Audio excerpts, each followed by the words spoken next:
बिस्मिल्लाहिर्रहमानिर्रहीम। अस्सलाम वालेकुम मेरी प्यारी बहनों, प्यारे भाइयों, बेटों, बेटियों। अल्लाह पाक आपको सबको रमज़ान करीम मुबारक करे और हम सबको खूब से खूब इबादत करने की तौफीक अता करे, रोज़ा रखने की हिम्मत दे अल्लाह ताला और हम सब की दुआएं कबूल फरमाए, आमीन।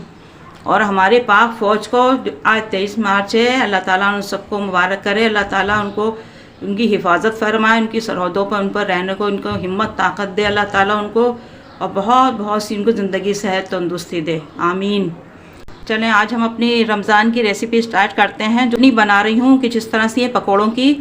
ये इमली है जिसको मैंने पका के और उसका वो गुठलियाँ निकाल ली हैं, और ये पका के मैं बनाती हूँ इसलिए कि ये गला ख़राब नहीं करती है, ये पकाई हुई है। तो इसको हम इसमें ब्लेंडर में डाल देते हैं इसमें। और ये 1 कप मिर्चें हैं, ये भी इसमें जाएंगी छोटी बड़ी। और ये भुना हुआ ज़ीरा है 1 चम्मच, वो भी इसमें जाएगा। 2 चम्मच नमक, ये 1 कप है हरा धनिया,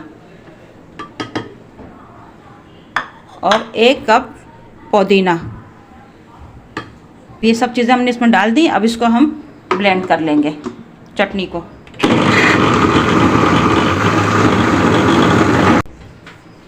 देखिए ये हमारी चटनी तैयार है, स्पाइसी टेस्टी चटनी। आप इसको 1 हफ्ते फ्रिज में रखें क्योंकि इसकी इमली जो है पकी हुई, ये ख़राब नहीं होगी। ये चटनी हमारी पकौड़ों के साथ, समोसों के साथ, कचौरियों के साथ आप खाएं, बहुत लजीज और मज़ेदार है, बनाइएगा ज़रूर। ये बेसन है हमारे पकौड़ों का 1.5 पाव। इसमें अब मैं 2 चम्मच कुटी मिर्च डाल रही हूँ, 1 चम्मच ज़ीरा, 2 चम्मच भुना हुआ कुटा हुआ साबुत धनिया, ये कुटा हुआ हमने भून के रखा है, और आधी छोटी चम्मच अजवाइन, ये अजवाइन है। अजवाइन ज़रूर डालिएगा पकौड़ों में, उससे बहुत अच्छा टेस्ट आता है। 2 चम्मच नमक, ये छोटा चम्मच है, देखिए आप। 1 कप पालक है हमारे पास, ये 2 प्याज है दरमियानी, और 8 हरी मिर्चें हैं जो हमने ऐसे क्रश कर ली हैं।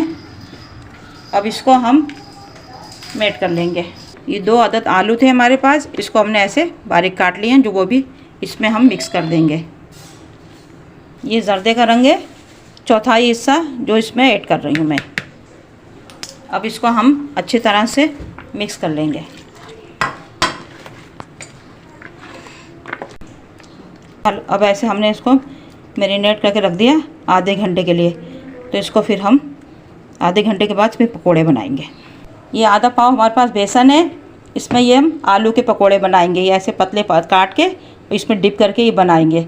तो इसके अंदर हम मसाला ऐड करते हैं। इसमें बहुत कम मसाला आता है, आधा चम्मच पिसी मिर्च,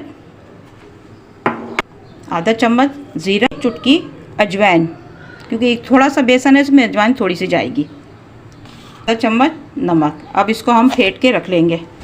ये जो चटनी हमने बनाई थी, देखें ये बोतल में ऐसे जार में करके, आपके पास कांच की है तो कांच में रख लें, ज़्यादा बेहतर है। ये चटनी 1 हफ्ते पूरी आपकी फ्रिज में रहेगी महफूज, क्योंकि इसमें इमली पकी हुई है, बॉयल पानी है, इसमें कोई कच्चा कुछ शामिल नहीं है।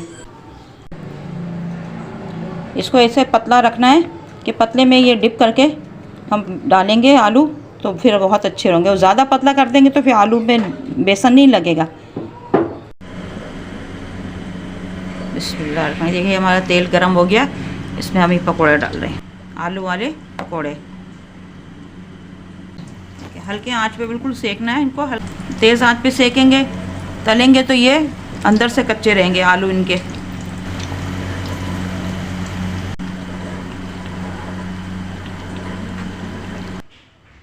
ये कितने अच्छे ब्राउन पकोड़े तैयार हो गए हमारे आलू के। अब हम इसको निकाल लेते हैं, क्रिस्पी क्रिस्पी पकोड़े बने हमारे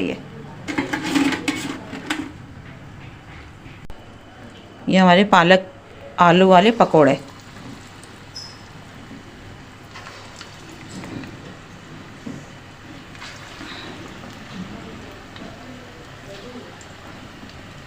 अब अपने हिसाब से डालें, छोटे डालें बड़े डालें, लेकिन छोटे डालने में यह है कि छोटे डालेंगे कढ़ाई में जाके वो तेल में गर्म होकर फूल जाएंगे। देखें ये आलू पालक के पकोड़े हमारे, ये भी गोल्डन ब्राउन हो गए, क्रिस्पी क्रिस्पी हैं।